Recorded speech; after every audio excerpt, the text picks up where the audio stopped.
탐사보도 전문 기자 김경래 최강 시사. 김경래 최강 시사 2부 시작하겠습니다. 자유한국당이요, 어제 국회 소집 요구서를 제출을 했습니다. 올해 들어서 국회가 내내 지금 쉬고 있지 않습니까? 정상화될지, 그리고 3월 국회는 어떤 식으로 꾸려질지 할 일이 굉장히 많잖아요. 자, 더불어민주당 원내대표 홍영표 의원 연결해서 정치 현안 좀 여쭤보겠습니다. 안녕하세요. 네, 안녕하세요. 홍영표입니다. 네, 어제 원내대표 회동 있으셨죠? 네네. 근데 이게 일정 합의 못해서 또 공전하는가 싶었는데 한국당이 국회 소집 요구서를 제출했어요. 이게 어떻게 된 일입니까? 네, 어제 3당 원내대표 간의 그 회동이 있었습니다. 네. 그런데 그 자리에서 더 이상 국회를 공전시킬 수 없다. 네. 여기에는 뭐 세계 교섭단체가 다 동의를 했었고요. 네. 그리고 구체적인 어떤 일정이나 주요 현안에 대한 논의를 어떻게 할 것인지 이런 네. 문제들에 대해서 이야기하다가 일단 소집을 먼저 하기로 한 겁니다. 아, 그래요. 네네. 지금 손혜원 의원 국정조사 같은 거는 한국당에서 마지막까지 요구를 했다고 하던데요. 이건 어떻게 지금 정리가 되는 겁니까? 네, 이제 그 이익 충돌과 예. 관련해서 지금 손혜원 의원에 대한 여러 가지 논란이 있지 않습니까? 예. 그래서 뭐 사실 이 국회의원들의 이익 충돌의 문제는 단순하게 손혜원 의원뿐만 아닐 겁니다. 네. 그래서 이제 저희는 좀 다른 주장을 했었죠. 그러니까 국회의원들의 이익 충돌에 대한 실태 조사와 제도 개선을 위한 특별위원회를 만들고 네. 그 내에서 손혜원 의원 청문회를 맨 먼저 하자 이렇게 제안했었는데 네. 좀 이야기가 잘 안 됐었고요. 그러다가 이제 문화관광체육위원회에서만 하는 청문회를 하는 것을 요구했습니다만 네. 지금 그렇게 되면 이 문제를 너무 정쟁으로만 몰아가고 네. 있다는 그런 문제점 하나고요. 또 하나는 지금 자유한국당에서 손혜원 의원을 검찰에 고발해서 지금 수사 한창 예. 진행 중에 있습니다. 그렇기 때문에 수사 중인 사건들에 대해서는 국회가 나서서 또 하는 것은 어떤 실체적 진실을 밝혀낼 수도 없고 정쟁만 하면서 국회가 좀 또 다른 사안들에 대해서는 일도 못하게 만들기 때문에 네. 그 문제는 저희가 수용하기 어려웠습니다. 네. 그러면 그 바른미래당이 이제 국정조사 말고 청문회를 하자 대신에 네. 요것도 수용하기 힘들다 이런 말씀이신가요? 그러니까 청문회는 뭐 각 상임위에서 여러 가지 사안이 있으면 국회에서 이런 문제가 발생했을 때 할 수 있는 네. 그런 제도입니다. 예. 그렇기 때문에 각 상임위에서 이제 손혜원 의원뿐만 아니라 여러 의원들에 대해서도 여야 할 것 없이 문제가 제기됐기 때문에 네. 필요하다면 그 청문회 제도를 활용해서 하면 됩니다. 아, 그거는 뭐 협의해서 진행할 수 있다 이런 입장이시네요. 네. 예. 그렇습니다. 네. 알겠습니다. 지금 오랜만에 국회가 열리는 거예요. 그렇죠. 사실은 뭐 1월 국회는 원래가 없고요. 네. 예. 이제 2월 국회를 해야 되는 건데 못했죠. 네. 뭐 잘못이 누가 있든 간에 그 여당 대표로서 굉장히 부담스러우셨을 거예요. 예. 뭐 그렇죠? 사실은 국가적으로 굉장히 중요한 시기에 예. 또 여러 가지 민생 문제도 있는데 국회가 열리지 못하고 일하지 않아서 뭐 국민 여러분들께는 정말 고개를 들 수가 없습니다. 그래서 뭐 여당 원내대표로서 그 부분에 대해서는 제가 뭐 우선 국민들께 사과의 말씀을 드리고 싶습니다.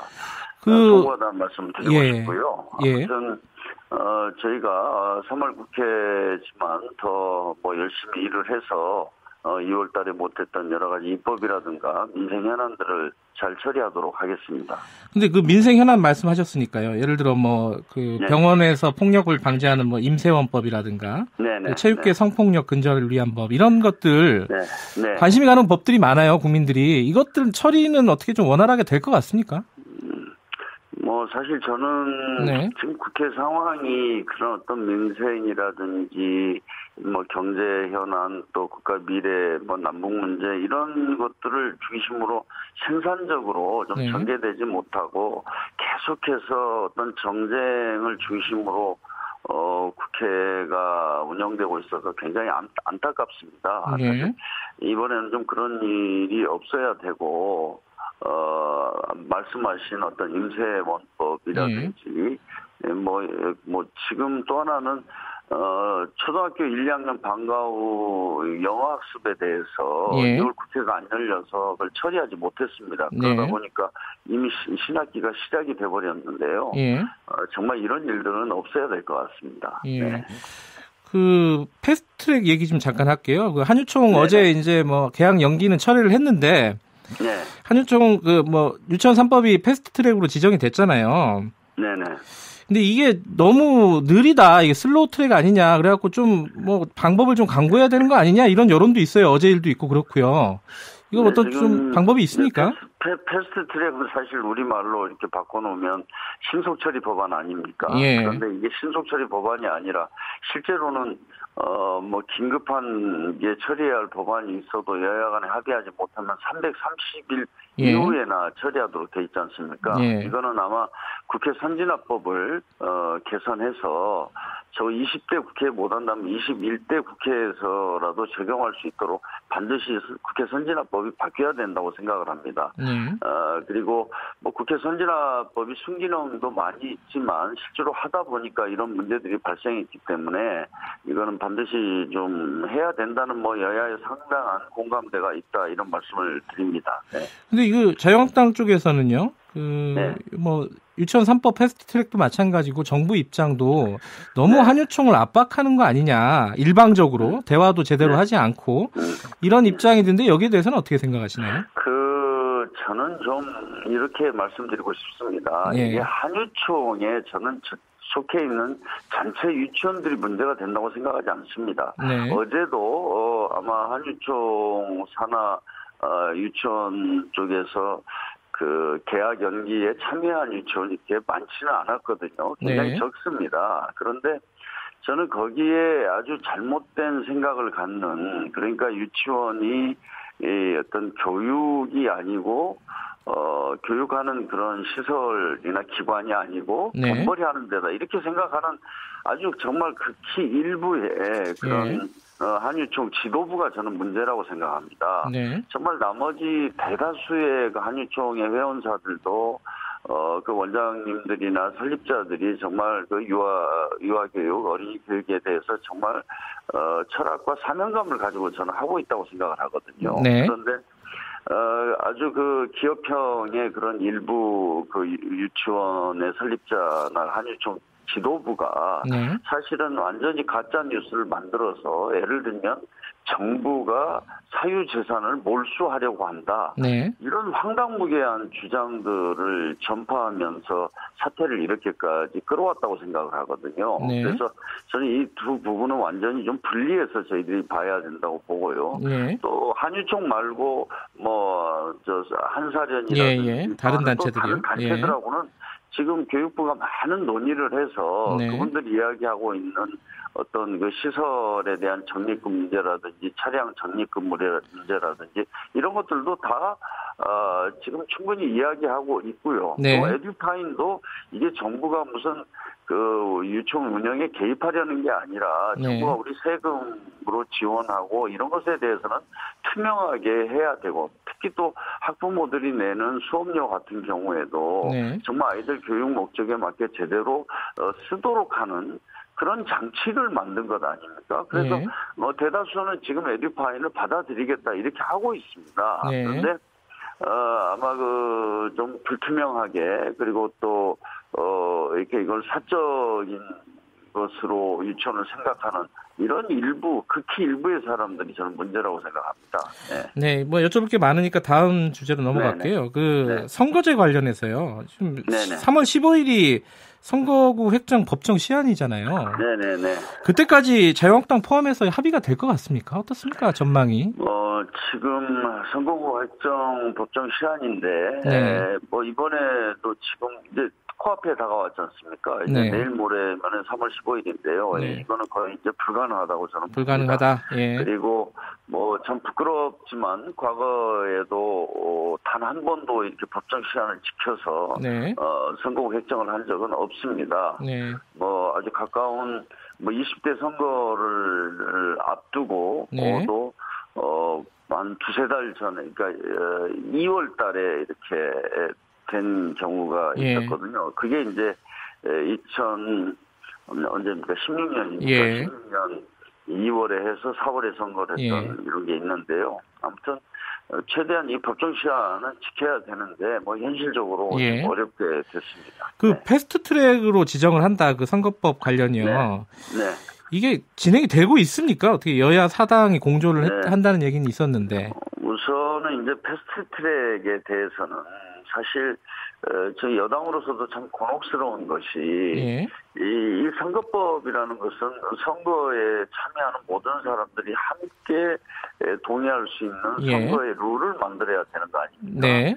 그런데 이제 예를 들어서 한 개 당, 두 개 당을 제외하고 한다는 것은 실현 가능성도 낮고 또 그렇게 하는 것이 정말 맞느냐 하는 이런 근본적인 문제가 있을 수 있습니다. 네. 그러나 지금 선거법의 상황은 지금 자유한국당은 사실상 일체의 그 선거법 협상에 나서지 않고 있습니다. 네.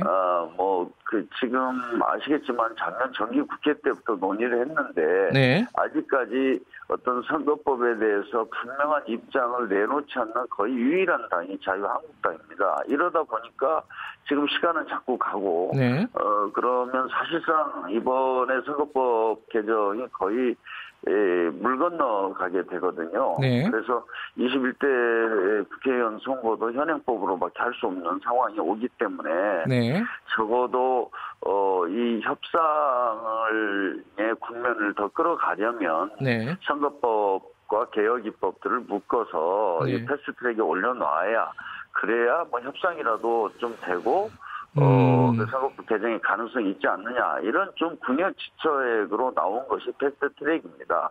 저는 지금이라도 자유한국당이 선거법에 대해서 적극적으로 좀 안을 만들고 참여를 한다면 그것도 안 할 수 있죠. 근데 선거법을 패스트트랙에 올리면은 자유한국당은 의원 총사퇴하겠다 이렇게 강경하게 나오고 있잖아요. 이거 어떻게 협상을 해야 될 것 같습니까, 이게? 다시 저는 자유한국당에도 좀 이야기를 하겠습니다만 이것이 꼭 패스트트랙으로 이렇게 자유한국당을 제외하고 통과시키겠다 이런 뜻이 아니고 사실은 지금 이거라도 해놓지 않으면 사실 선거법을 어떻게 계속 논의할 근거마저 없어지는 거거든요. 아까 말씀드린 대로 3월 15일은 선거구 획정의 법정 시한 아닙니까? 이런 것도 다 넘기면서 그러니까 이거 넘어가면 아마 선거법은 개정할 수 없다 이런 생각을 가질 수 있는지는 모르겠습니다만은 아무튼 이렇게라도 해서 선거법을 좀 개정하는 그런 것을 좀 살려가도록 하겠습니다. 만약에 이제 패스트트랙이 선거법 패스트트랙이 현실화가 된다면요. 같은 어떤 다른 법안들 같이 올릴 수 있지 않습니까? 어떤 것들을 고려하고 계세요, 지금? 지금 이제 다 국민들께서 아시지만 우리가 촛불혁명을 통해서 공정한 사회 또 이런 것들을 많이 주장했지 않습니까? 그래서 특히 이제 우리 사법개혁을 많이 해왔는데 그 중에서도 사실 제도화를 꼭 해야 되는 것들이 이제 공수처법 같은 게 있습니다. 그 다음에 예를 들어서 국정원을 이제 국내 정치에 개입하지 못하도록 하고 국정원이 외교 안보 분야에 있어서 어떤 역할을 하는 것으로 이제 국정원을 완전히 개혁하고 변신시켰는데 이 법을 지금 자유한국당이 또 반대를 해서 통과가 안 되고 있습니다. 그래서 사실 이게 지금 제대로 된 개혁을 좀 하고 싶어도 제도적으로 뒷받침이 되지 않으니까 완성하지 못했거든요. 그래서 그런 이제 공수처법이라든지 또 국정원법이요? 국정원법 그다음에 이제 또 검경수사권 조정 어떻게 될지 모르겠습니다. 이런 관련된 법안들이 있고요. 또 하나는 이제 공정거래법이라든지 상법이라든지 이런 것들도 지금 대상이 됩니다. 거기다가 아까 말씀드린 국회 선진화법 이렇게 해서 최소화할 생각입니다. 여야가 합의만 할 수 있다면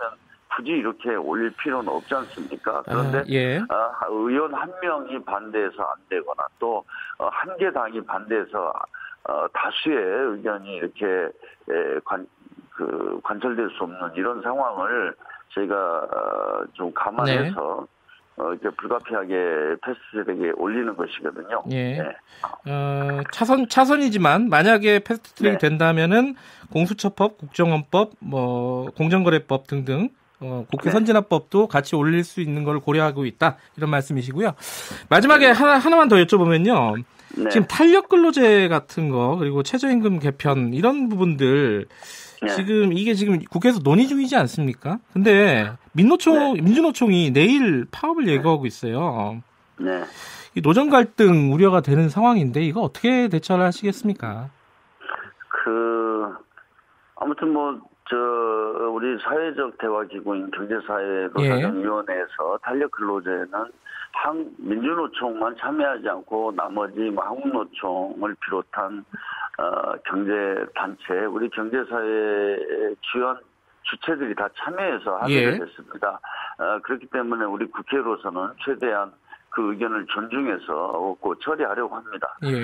지금 민주노총이 총파업까지 예고하면서 파업을 하겠다는 것은 한번 이것이 어떻게 국민들에게 받아들여지고 있는지 또 이게 우리 한국의 어떤 경제나 또 노동 일자리 문제 이런 것들에 어떻게 영향을 미칠 것인지를 민주노총이 스스로 잘 생각해 봐야 된다고 생각합니다. 아니 원내대표께서는 노동계 출신이시잖아요. 네네네. 민주노총과 이렇게 안타깝습니다. 대화가 잘 안 되는 이유를 뭐라고 보세요? 저는 제가 이제 90년대 중반에 민주노총 준비위를 제가 마지막으로 했습니다만은 80년대, 70년대 생각을 그대로 가지고 굉장히 어떤 좀 시대에 뒤떨어진 그런 문제인식과 어떤 행동을 하고 있다고 저는 생각합니다. 그것이 큰 문제이고요. 민주노총 내부에도 좀 합리적으로 또 민주노총이 새로운 방향에서 국민과 함께하는 노동으로 나가야 된다는 이런 생각을 하는 분들도 많이 있는데 좀 그런 것들이 제대로 반영이 안 되는 현실이 안타깝습니다. 알겠습니다. 오늘 여기까지 듣겠습니다. 고맙습니다. 네, 감사합니다. 더불어민주당 홍영표 원내대표였습니다.